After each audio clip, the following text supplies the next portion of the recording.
Hey everyone, I'm Stephanie. I'm a book loving, notebook hoarding literacy teacher educator on a mission to change lives one book and one notebook at a time. And this is the Get Literate podcast, a podcast where we explore the power of reading and writing to cultivate a life we love. Each week, I offer a bit of bibliotherapy and share 3 books you need to know about on a bookish theme to fuel our reading hearts and help us grow through what we go through. But that's not all. I also invite you to extend those bookish themes into your own life through notebooking, lifelong learning, and creativity to experience the life-changing magic of reading in our lives. And the best part? Each episode is only 20 minutes or less, so you can spend less time listening and more time reading. Now, on to today's episode.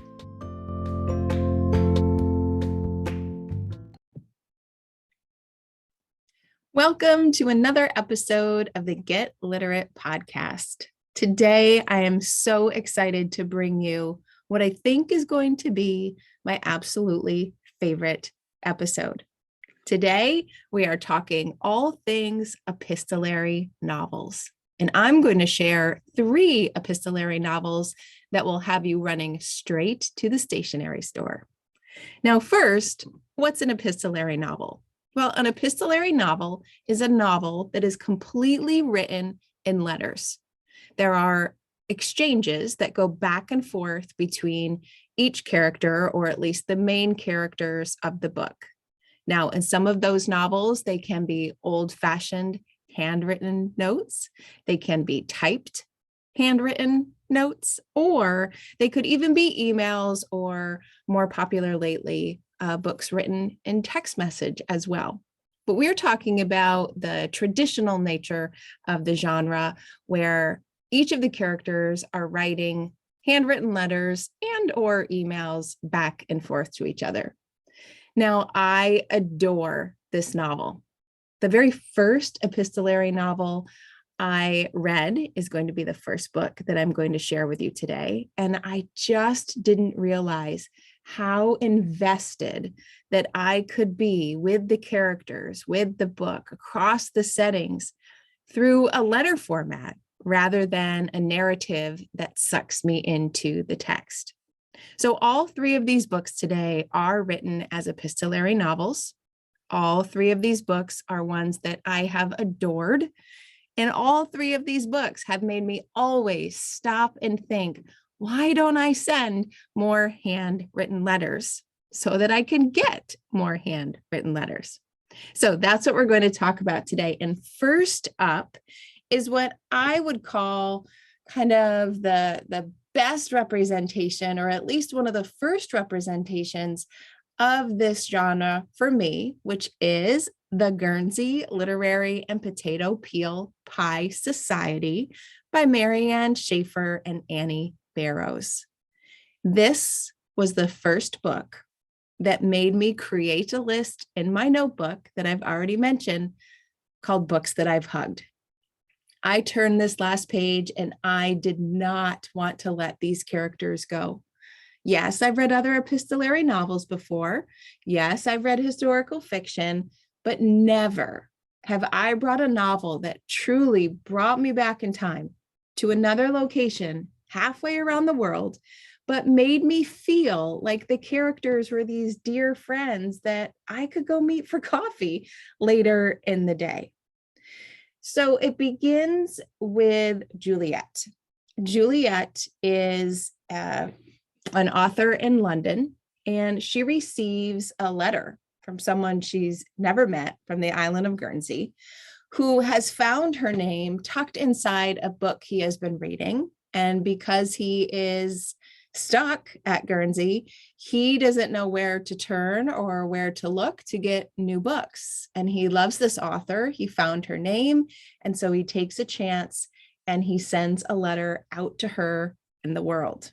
Now that begins somewhat of a pen pal friendship, and Julia ends up being drawn into his world, drawn into the world of his friends, and she ultimately learns about the Guernsey Literary and Potato Peel Pie Society, which was a group of people who were breaking curfew by reading books. And that became their sole form of sustenance, of friendship, of peace during that very difficult time. Now, these letters go back and forth, first just between Juliet and, gosh, his name is escaping me now. First between Juliet and who the initial person who writes her.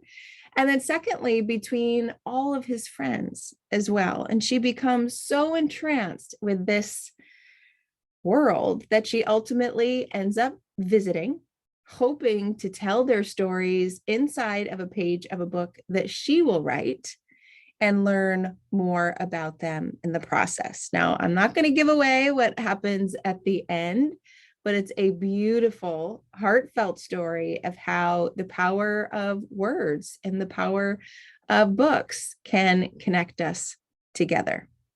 So that's the Guernsey Literary and Potato Peel Pie Society. So if you love epistolary novels, if you love historical fiction, or you just want to escape, then I highly recommend this. And then to top it off, you can go watch the movie on Netflix too.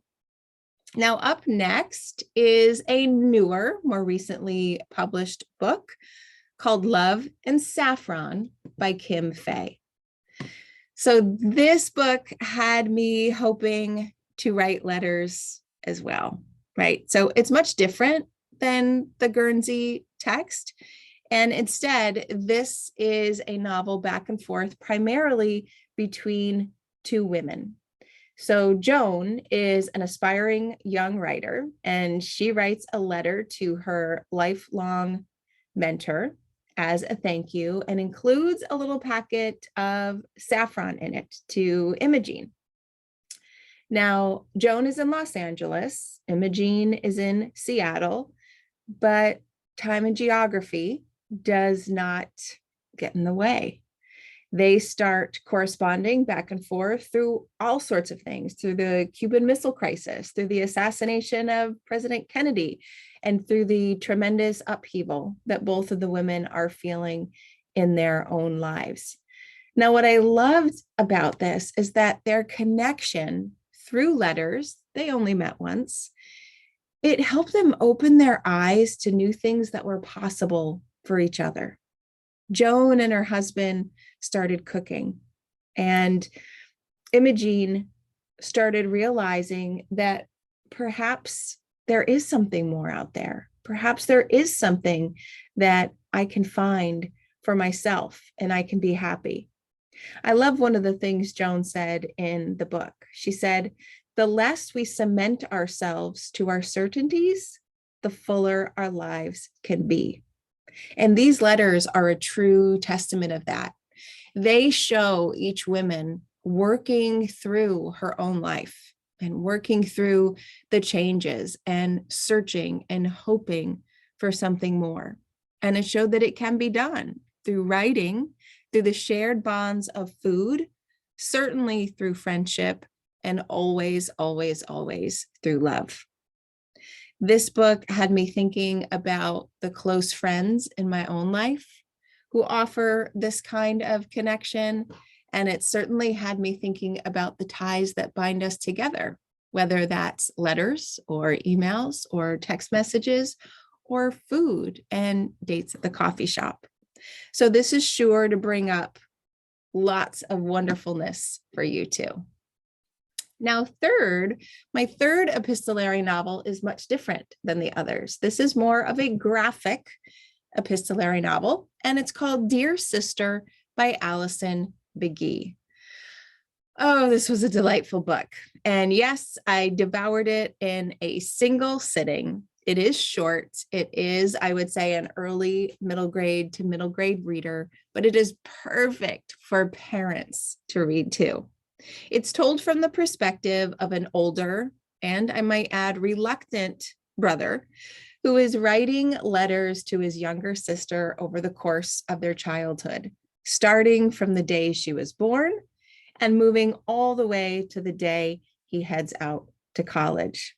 Begee so beautifully captures the complexity of the sibling relationship in this letter format, I laughed, I cried. I even started writing in my own notebook letters to my own children because I was so inspired at what I was seeing in the pages of this book. In fact, it made me wish that I started something like this with my own children so long ago, because I just couldn't imagine having this kind of illustrated and written love in different ways for each other across the years. So if you're looking for a book that you can read quickly, if you're looking for an epistolary novel that is mainly based on family ties, and if you're looking for a book that's just going to make you feel good about yourself, about family, about the world, then I think Dear Sister is definitely the book for you. So there we go. There are the 3 books that I think will have you running to the stationery store to start sending letters yourself. The Guernsey Literary and Potato Peel Pie Society, Love and Saffron, and Dear Sister. But as you know, I love to bring these bookish themes to life in our own lives. So after you've read, or even if you haven't, I urge you to go splurge on a bit of stationery for yourself. Maybe you wander the aisles of Target or Michael's or your favorite craft store, and you splurge on cards that are monogrammed with your initials.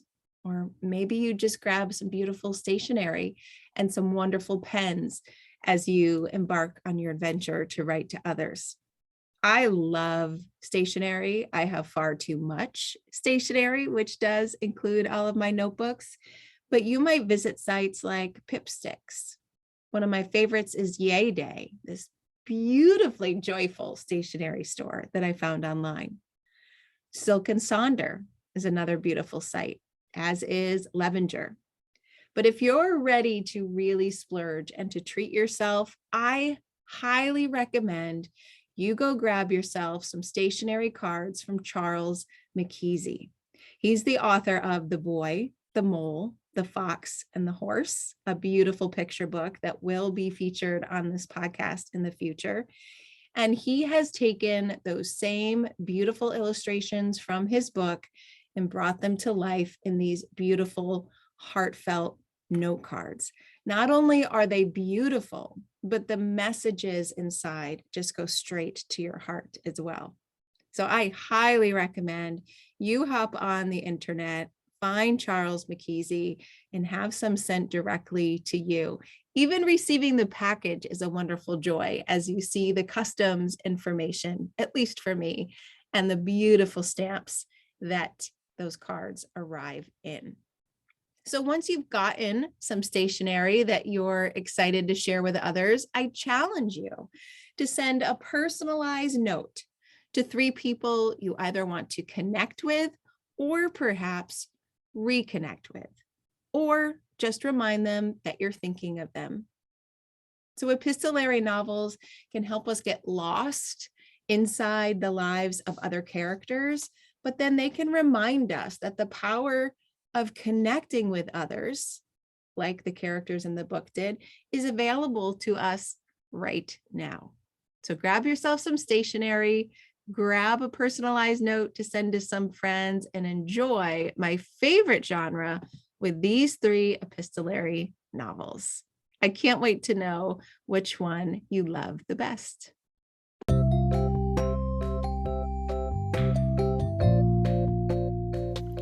Thanks for listening to today's episode of the Get Literate podcast. You'll find links to all the books, resources, and ideas mentioned in the show notes and at www.alitlife.com. You'll also find additional inspiration for your reading and writing life there, like book lists, notebooking ideas, personalized book recommendations, and an invitation to join my Get Literate members community.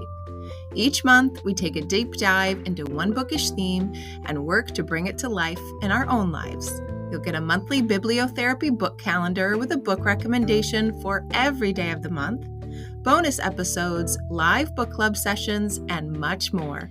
Learn more at www.getliterate.co.